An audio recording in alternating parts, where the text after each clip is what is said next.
Tout à l'heure, l'environnement avec la lutte pour la survie et donc la reproduction des espèces. Les zoos jouent désormais un rôle de premier plan. Il faut organiser des mariages ou en tout cas des unions pour les animaux menacés. Exemple avec la panthère des neiges, un félin rare. Ils sont 350 en captivité. Une opération de transport très délicate vient de se dérouler et vous allez le voir, les présentations n'ont pas été faciles. Laurent dit, Nathalie Gallet. C'est l'un des félins les plus menacés. La panthère des neiges. 5000 individus en liberté.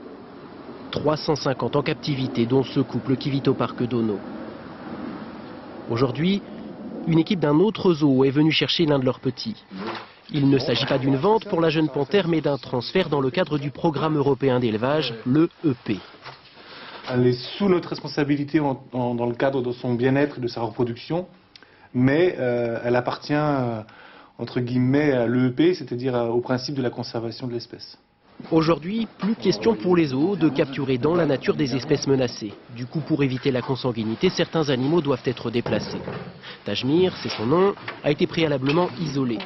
Ensuite, il doit être transféré dans la caisse de transport, mais à son rythme.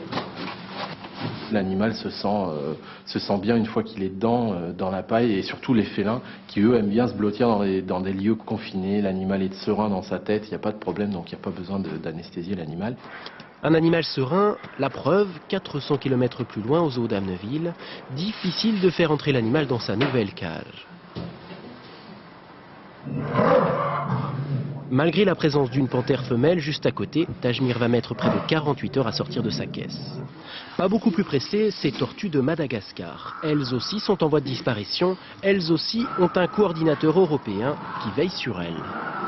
Le coordinateur ne fait pas qu'une gestion d'animaux, il fait aussi ce qu'on appelle des recommandations d'élevage, c'est-à-dire qu'il va donner des normes aussi bien sur la taille des enclos que sur les régimes alimentaires et que sur les soins apportés aux animaux. En tout, près de 500 espèces font l'objet d'une telle attention. Le but de ce programme, que ces animaux ou leurs descendants puissent être un jour remis dans la nature.